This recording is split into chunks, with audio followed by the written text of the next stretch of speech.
সুপ্রিয় এসএসসি ২০২৬ আজকের এই ভিডিওতে তোমাদের ইতিহাস ও বিশ্ব সভ্যতা এই বই থেকে তোমাদের যে ২০২৬ সালের টেস্ট এবং এসএসসি পরীক্ষায় 100% কমন উপযোগী সুপার সাজেশনটি আমরা এই ভিডিওতে দেখব। চলো আমরা দেখে নেই তোমাদের যে ইম্পর্টেন্ট প্রশ্নগুলো আছে সেগুলো আমরা দেখব। এগুলো সমাধান করলে আশা করি তোমাদের পরীক্ষার মধ্যে 100% কমন আসবে ইনশাআল্লাহ। তোমরা যারা এখন আমাদের চ্যানেলটি সাবস্ক্রাইব করা নাই, সাবস্ক্রাইব করে পাশেই থাকবে। আর যারা সাবস্ক্রাইব করেছো তাদেরকে অসংখ্য ধন্যবাদ।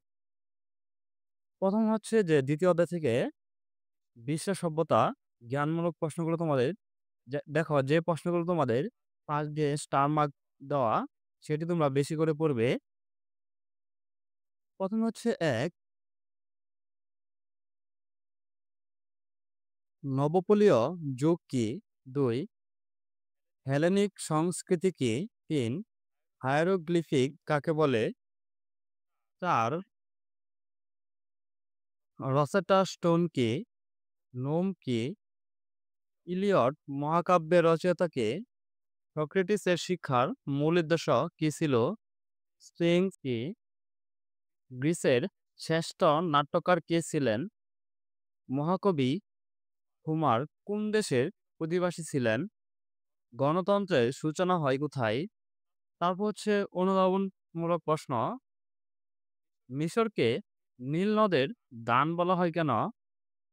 হেলেনিক সংস্কৃতি বলতে কি বোঝায়? হায়ারোগ্লিফিক বলতে কি বোঝায়? রোমে প্রজাতন্ত্রের সূচনা ঘটে কিভাবে? সিন্ধু সভ্যতার নগর পরিকল্পনা ব্যাখ্যা করো।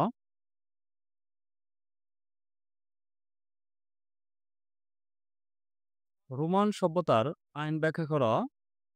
সোলনকে অর্থনৈতিক সংস্কার বলা হয় কেন? সিন্ধু সভ্যতাকে নগর সভ্যতা বলা হয় কেন? নবপলীয় যুগ বলতে কি বোঝায়? রোম নগরীকে ৭টি পর্বতের নগরী বলা হয় কেন? তারপর চতুর্থ প্রাচীন বাংলার রাজনৈতিক ইতিহাস জ্ঞানমূলক প্রশ্নগুলো হলো মৎসানাই কে? পাল বংশের শ্রেষ্ঠ রাজা কে ছিলেন? কৈবর্ত বিদ্রোহ কি? বাংলার সেন বংশের প্রতিষ্ঠাতা কে ছিলেন? মহাসামন্ত কাকে বলে? দান সাগর গ্রন্থের রচয়িতা কে? ভক্তি কি? জাতির হিসেবে কাদেরকে নিষাদ বলা হতো? রামচরিত এর রচয়িতা কে? শশাঙ্ক কোন ধর্মের উপাসক ছিলেন? অনুধাবন প্রশ্নগুলো হচ্ছে ইতিহাসের ত্রিশক্তি সংঘর্ষ বলতে কি বোঝায়? মৎস্যানায় বলতে কি বোঝায়? শশাঙ্ককে কোন প্রাচীন বাংলার প্রথম সার্বভৌম শাসক বলা হয়? এটি তোমাদের ইম্পর্টেন্ট। কলিন্য প্রথা বলতে কি বোঝায়? মৎস্যানায় এর অবসান ঘটে কিভাবে? প্রাচীন বাংলায় মৎস্যানায় এর প্রভাব কিরূপ ছিল? কাদেরকে ব্রহ্ম ক্ষত্রিয় বলা হতো এবং কেন? বিক্রমশীল বিহার কেন বিখ্যাত ছিল? মহাসামন্ত বলতে কাদের কে বোঝায়? কৌলীন্য প্রথা প্রবর্তনের ফলে হিন্দু সমাজে কি প্রভাব পরিলক্ষিত হয়েছিল ব্যাখ্যা কর। তারপর হচ্ছে মধ্যযুগের বাংলা রাজনৈতিক ইতিহাস ১২০৪ থেকে ১৭৫৭ সাল পর্যন্ত। জ্ঞানমূলক প্রশ্নগুলো হচ্ছে যে বাংলার প্রথম মুসলিম শাসনে সূত্রপাত করেন কে? সতীদাহ প্রথা কি? ১২ ভূঁইয়া কারা? বাংলায় সেন শাসনের অবসান ঘটিয়ে মুসলিম শাসনের সূচনা করেন কে? কলিন্যবাদ কি? গৌড়কে জান্নাতাবাদ বলা হতো কেন? খলজি মালিকদের মধ্যে সর্বশ্রেষ্ঠ ছিলেন কে? বাংলার কোন সুলতানের সাথে পারস্যের কবি হাফিজের পাত্রালাপ হয়? বাংলার নাম বুলগাকপুর কে দিয়েছেন? বুলগাকপুর শব্দের অর্থ কি? গৌড়কে জান্নাতাবাদ নাম করেন কে? নবাব আলী বর্দি খান প্রথম কন্যার নাম কি? তারপর হচ্ছে অনুধাবনমূলক প্রশ্নগুলো। ইউজ খলজিকে কেন সুশাসক বলা হতো বা বলা হয়? পৌরাণিক ধর্ম বলতে কি বোঝায়? বাংলার বুলগাকপুর বলা হয়েছিল কেন? ঢাকার নাম কিভাবে জাহাঙ্গীরনগর হয়েছিল? বাংলার স্বাধীন সুলতানি যুগের সূচনা হয় কিভাবে? সুবাদার ইসলাম খান রাজমহল থেকে রাজধানী কেন ঢাকায় স্থানান্তর করেন ব্যাখ্যা কর। শায়েস্তা খানের শাসনামল বিখ্যাত কেন? শায়েস্তা খান স্মরণীয় হয়ে আছেন কেন ব্যাখ্যা কর। রাজা গণেশ কিভাবে বাংলার ক্ষমতা দখল করেন? বাংলার প্রথম নৌবাহিনী গঠন করা হয়েছিল কেন? তারপর হচ্ছে বাংলায় ইংরেজ শাসনের সূচনা পর্ব। চিরস্থায়ী বন্দোবস্তের প্রবর্তক কে? ৭৬-এর মন্বন্তর কি? চিরস্থায়ী বন্দোবস্ত কি? পর্তুগিজ কোন নাবিক প্রথম সমুদ্রপথে এদেশে আসেন? ইংল্যান্ডের রাজা দ্বিতীয় চার্লস বিয়ের যৌতুক হিসেবে কি লাভ করেন? অন্ধকূপ হত্যা নামে মিথ্যা প্রচারণা চালায় কোন ইংরেজ? পলাশির যুদ্ধ সংগঠিত হয় কত সালে? বক্সারের যুদ্ধ কত সালে সংগঠিত হয়?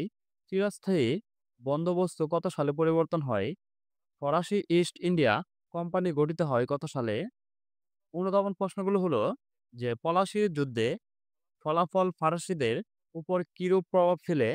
ইতিহাসের অন্ধকূপ হত্যা বলতে কি বোঝায়? দ্বৈত শাসন বলতে কি বোঝায়? দ্বৈত শাসন প্রবর্তনের কারণ ব্যাখ্যা করা। ওলন্দাজরা ভারতবর্ষ ত্যাগ করতে বাধ্য হয় কেন? ৭৬-এর মন্বন্তর কি ব্যাখ্যা করা। প্রাচীনকালে অনেকেই বাংলার অঞ্চল বাণিজ্য করতে এসেছিল কেন? তারপর হচ্ছে ইংরেজ শাসনামলে বাংলায় প্রতিরোধ, নবজাগরণ ও সংস্কার আন্দোলন। এখান থেকে তোমাদের যে অনুধাবন এবং জ্ঞানমূলক প্রশ্নগুলো থাকতে পারে সেগুলো হচ্ছে যে ফরায়েজি আন্দোলন কি? দ্য স্পিরিট অফ ইসলাম গ্রন্থের লেখক কে? ধাদন কে? ফরায়েজি আন্দোলনের প্রতিষ্ঠাতা কে? ফকির সন্ন্যাসীরা কিভাবে জীবিকা নির্বাহ করতেন? ইয়াং বেঙ্গল আন্দোলনের প্রবক্তা কে? নীল বিদ্রোহ কি? নীল চাষীরা কত সালে বিদ্রোহে ফেটে পড়ে? আংলো হিন্দু স্কুল কে প্রতিষ্ঠাতা করেন? ব্রাহ্ম সমাজ প্রতিষ্ঠাতা কে করেন? ভারতের প্রথম আধুনিক পুরুষ কে? অনুধাবন প্রশ্নগুলো হলো যে ইন্ডিগো কমিশন গঠন করা হয় কেন? বাংলার নীল বিদ্রোহের অবসান ঘটে কিভাবে? শিক্ষা বিস্তারে নওয়াব আব্দুল লতিফের ভূমিকা কি ছিল ব্যাখ্যা করো। বিদ্যাসাগরকে বাংলার গদ্য সাহিত্যের জনক বলা হয় কেন? ফকির সন্ন্যাসীরা বিদ্রোহী হয়েছিল কেন ব্যাখ্যা করো। হাজী মোহাম্মদ মহসিনকে কেন দানবীর বলা হয়? ২০ শতাংশের শুরুতে বাঙালি মুসলমান নারীদের কেমন অবস্থা ছিল? ধন্যবাদ শিক্ষার্থীরা। আমরা তোমাদের এই ইতিহাস ও বিশ্ব সভ্যতা এই বইটি থেকে তোমাদের যে টেস্ট টেস্ট এবং এসএসসি পরীক্ষার মধ্যে 100% কমনের জন্য একটি সাজেশন আমরা দেখে নিলাম।